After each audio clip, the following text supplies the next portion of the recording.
In the words of the great Steph Curry, we can tell Donald Trump, night-night. Raises up and fouled by Ja. Appeared as if Morant pushed DeMar out while LeBron is divisive. He makes the game unattractive. NBA Finals numbers down massively. Ratings are falling less and less, and these are not just empty words. Since 2012, the rating of the best league in the world has dropped by a whole 48%, and in the last year, by 28%. Meanwhile, other sports in America continue to thrive and break records. But why are NBA views falling? Who is to blame and what should be done about it? Hello to all NBA legends. Today, I'll tell you why the NBA is slowly dying. Let's go. Tatum.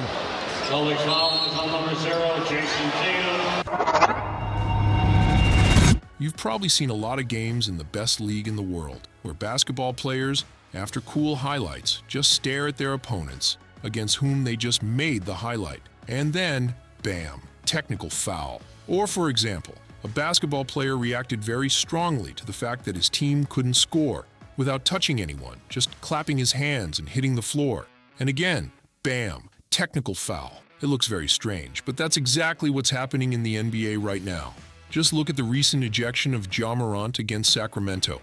raises up and fouled by Ja. Appeared as if Morant pushed DeMar out while he was up in the air. Of course, this is basketball, not combat sports, and the level of strictness in basketball should probably be higher. But agree, referees these days have become extremely soft, stopping even the slightest hint of a scandal, even a friendly slap on the butt. And to me, this is one of the reasons for the unfortunate drop in ratings and viewer interest. Because people like scandals. Take UFC, for example. You remember how Conor McGregor hyped up his fights, right? Just think back to the press conferences of Conor and Khabib Nurmagomedov. Scandal after scandal. So it's no surprise that even the press conference got more views than the NBA Finals. And I'm not kidding. Conor and Khabib's conference got 31 million views. Now compare that with the NBA Finals in the bubble, where LeBron won his 4th title. It had less than 9 million viewers. That's the power of scandals. But for some reason, the NBA decided to get rid of them.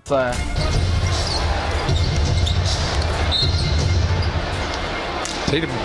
Sully Collins on number 0, Jason Tatum. For example, Stephen Curry got a tech for celebrating his teammate's shot too enthusiastically. Or Ben Simmons got a tech for not arguing with the referee, but simply sitting on the court side near some cute girls. But the most surprising cases are like this: clapping hands, tech, bouncing the ball, tech again, waving his hand, tech again. Maybe the referees were worried about the life of a fly flying by. No, guys, it's not all. Hanging on the rim to avoid injury, tech. Waving his hand in a preseason game. Why so aggressive? Tech, tech, tech. On the court, it's a mess. I understand that the NBA wants to avoid fights, to prevent repeating the infamous incident between Indiana and Detroit. But the way referees are overdoing it now is surely pushing fans away and not attracting new ones. So lately, referees have more highlight moments with silly whistles than NBA 2024 rookies have with cool plays. And that's a problem. Referees who immediately blow the whistle for technical fouls and eject players kill any possible drama or scandal. That's one of the reasons for the drop in ratings. We've got breaking news. LeBron is a Laker. Breaking news. Kevin Durant is headed to Phoenix. Portland is sending Damian Lillard to the Milwaukee Bucks. Giannis and Dame, that is a scary thought. The second reason for the drop in ratings is the almost complete lack of rivalry between players or teams in the league. I don't know about you, but I liked the times in the NBA when basketball players openly disliked each other, especially when they were gearing up for derbies and rivalries. Take UFC again. When people watch a fight, I'm sure the interest is much higher if the fighters hate each other. But in today's NBA, that's not the case. And you know why? Because NBA players change teams faster than Michael from college changed girlfriends. And as a result, there are no rivalries. And rivalries bring media attention, scandals, and drama. And as I've already said in this video, people like scandals. That's exactly what's missing from the NBA these days. And it's not just about player rivalries. Even among teams, all games are pretty friendly. Remember the rivalry between the Lakers and Celtics in the 80s? That wouldn't happen now. Today's superstars avoid difficulties and, at the first sign of problems, often change teams. I'm talking about top players like Durant, who changed 3 teams in 6 years. Even LeBron, after leaving Cleveland, their rivalry with Golden State and Stephen Curry looks less intriguing now. I wouldn't be surprised if soon LeBron also wants to team up with Stephen Curry on the same team with the guy who denied him several titles, one of his main career rivals. It's like if Michael Jordan went to Detroit. As a result, no rivalry, no media attention, no interest. And even if young basketball players try to put on a show, the referees immediately blow the whistle, and it's all ruined, just like it happened with Jalen Green and Cade Cunningham. Now for Jalen Green! Oh, my goodness! We did it! We did it! In America, there are big problems with accessing broadcasts. The thing is, the NBA is primarily a business, and the most profitable part of this business is selling broadcast rights. The NBA distributes these rights in such a way that they sell one part of games to one TV channel, another part to another, and each city can only watch the local team's matches.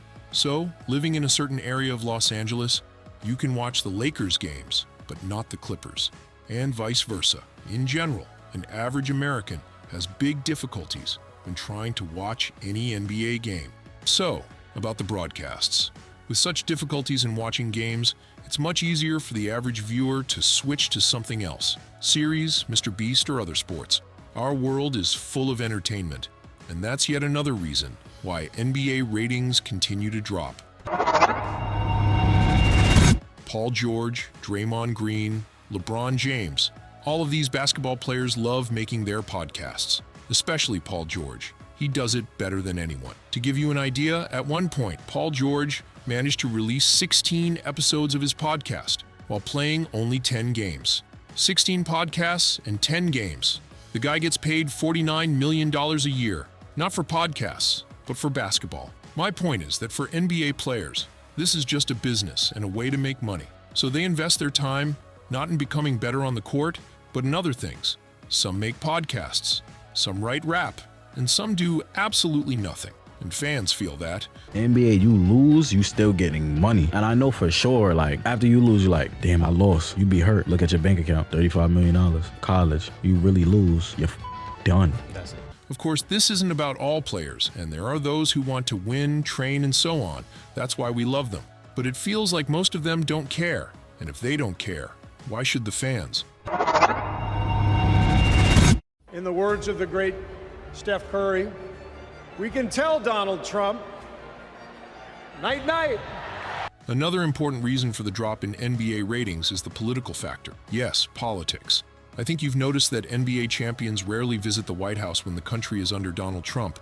And LeBron James was even one of the key reasons for Biden's victory in the 2020 election. But I don't want to dive into politics, just stating facts.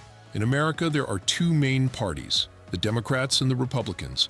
And when the NBA picks one of these sides, it obviously alienates the other part of the audience. Everyone has the right to their political opinions, and moreover, the right to express them publicly. But as we can see, this greatly interferes with business. It's clear that not all Republicans stopped watching, but I think the number of those who did is significant. You can see for yourself, no rivalries, constant strange referee decisions, apathy from players, and difficulty accessing broadcasts. And on top of that, the league supports those you don't like. In a world where people's attention is so valuable, where companies compete for viewers' interest, and where there's an incredible amount of entertainment, it's extremely hard to compete with these kinds of problems. That's why the NBA is losing attention to its competitors. And that's why the league's ratings have dropped by 48%. And despite the fact that the NBA signed the most lucrative television contract in its history, if the league wants to boost its reach and ratings, it will need to reassess many aspects of its business. So, how would you solve the NBA's problem? What should they do to get those infamous ratings back? Be sure to share your thoughts in the comments and check out this video about infidelity, where Steve Nash was cheated on by 2 of his teammates. Love basketball, play basketball, and stay awesome.